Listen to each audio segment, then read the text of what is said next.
Haryana at 9 PM news channel में आपका स्वागत है। आइए आपको कराते हैं खबरों से अपडेट। खरखुदा में लगी लोक अदालत निपटाए 38 केस। शनिवार को खरखुदा न्यायालय में राष्ट्रीय लोक अदालत के तहत न्यायाधीश सीनियर डिवीजन सिविल जज डॉक्टर रेणु सोलखी की अध्यक्षता में हुई। इस लोक अदालत में कुल 46 मामले रखे गए, जिनमें से 38 केसों का निपटारा मौके पर ही किया गया, जिनमें से 31 केस दीवानी थे, जिनमें से 29 केसों का निपटारा किया गया। 13 केस 138 N7 एक्ट से संबंधित थे, जिनमें से 7 केस निपटाए गए, जिनमें से 15,39,538 रुपए का सेटलमेंट अमाउंट दिलाया गया। 2 केस एक्साइज एक्ट के सामने आए, जिनमें 1,000 रुपए जुर्माना लगाया गया। इस लोक अदालत में 80 वर्षीय बुजुर्ग राज सिंह बनाम नरेश का केस भी सामने आया। इस केस का भी निपटारा किया गया। इस मौके पर न्यायाधीश रेणु सोलखी ने कहा कि लोक अदालतों में केस का जल्द निपटारा होता है। आम व्यक्तियों व वकीलों को मिलकर इन अदालतों का लाभ लेना चाहिए। लोक अदालतों को सफल बनाने में अधिवक्ताओं की विशेष भूमिका है। खरखुदा बार एसोसिएशन को इसी तरह से सकारात्मकता के साथ आगे बढ़ना चाहिए, ताकि अधिक से अधिक लोगों को लोक अदालत का फायदा मिल सके और उन्हें जल्द न्याय मिल सके। इस मौके पर बार प्रधान सुरेश दहिया, सुंदरलाल पाराशर, आशुतोष सरोहा, सत्यजीत जगमोहन, राम भगत, प्रवीण जांगड़ा, सुमित दहिया सहित विभिन्न वकील शामिल हुए। नमस्कार, मैं doctor Saurabh Makkar tulip hospital में अपनी ENT की सेवाएं दे रहा हूं। ENT स्पेशलिटी में नाक, कान और गला, इन सब के जो बीमारियां हैं उनको देखा जाता है। नाक, कान, गले की बीमारियां जैसे कान के पर्दे में छेद होना, कान की हड्डी गल जाना, कान से सुनाई ना देना, चक्कर आना, ये सब दिक्कतें हम देख रहे हैं। मैं यहाँ पर सुबह 10 बजे से 1 बजे तक की OPD सुबह के समय करता हूँ और शाम को 5 से 7 की OPD कर रहा हूँ। विश्व आत्महत्या रोकथाम दिवस पर हुआ कार्यक्रम। शनिवार को राजकीय शहीद दलबीर सिंह महाविद्यालय खरखुदा में वर्ल्ड सुसाइड प्रिवेंशन डे विषय पर एक अंतर महाविद्यालय ऑनलाइन क्विज प्रतियोगिता की गई। यह कार्यक्रम मनोविज्ञान विभाग द्वारा करवाया गया। इस कार्यक्रम की इंचार्ज किरण सरोहा रही। इस कार्यक्रम की संयोजक गीता शर्मा व सह संयोजक डॉक्टर अश्मी सरोहा व रेखा रही। कार्यक्रम के अंतर्गत विभिन्न महाविद्यालयों के 88 विद्यार्थियों ने हिस्सा लिया। इस प्रतियोगिता में प्रथम स्थान पर अंश अग्रवाल, राजकीय महाविद्यालय तिगांव, द्वितीय स्थान पर सुनैना गणेश दास, DAV कॉलेज करनाल, तृतीय स्थान पर तनु, खुशबू पंडित नेकीराम, राजकीय महाविद्यालय रोहतक, नेहा वत्स, NIMS जयपुर रही।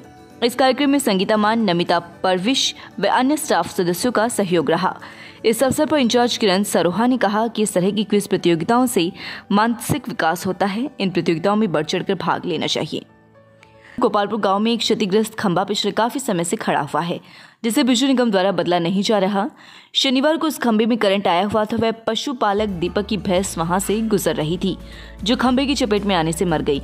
ग्रामीणों ने प्रशासन से मांग की है कि बिजली निगम की लापरवाही का खामियाजा ग्रामीण पशुपालक को भुगतना पड़ा है, इसलिए पशुपालक को मुआवजा दिलाया जाए। समाज सेवी इंद्रजीत ने जिला प्रशासन से गुहार लगाई है कि पशुपालक की आर्थिक मदद की जाए। रोहना में समिति ने इंडोर पौधे किए वितरित, ताकि पर्यावरण के प्रति जागरूक हो ग्रामीण। गांव में लगा चुकी हैं ऑक्सीजन बाग। रोहना गांव की युवा समिति ने रोहना गांव में बैंक ऑफ बड़ौदा शाखा की प्रबंधक मोनिका दहिया के साथ मिलकर पर्यावरण संरक्षण अभियान चलाया और गांव में इंडोर पौधे मुफ्त में बांटे।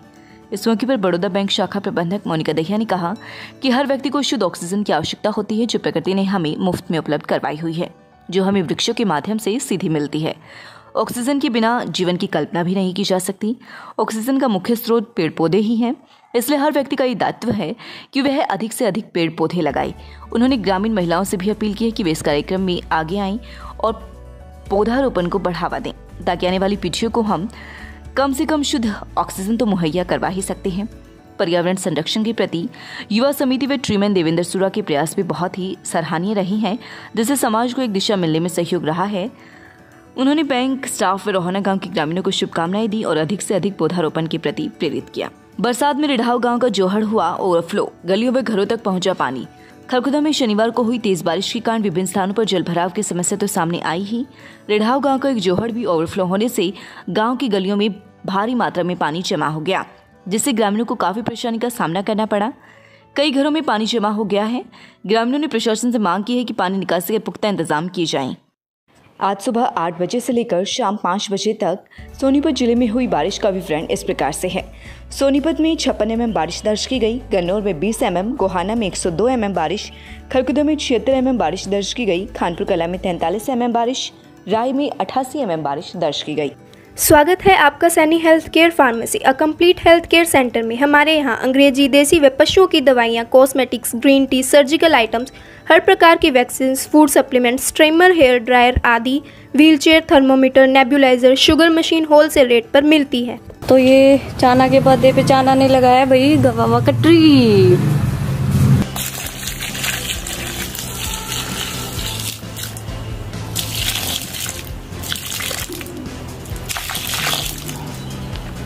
Very good. हम सबको पेड़ लगाना है, उसकी देखभाल करनी। लगातार खबरों से अपडेट रहने के लिए चैनल को सब्सक्राइब जरूर करें। समाचार व विज्ञापन के लिए नीचे दिए गए नंबरों पर संपर्क करें। धन्यवाद।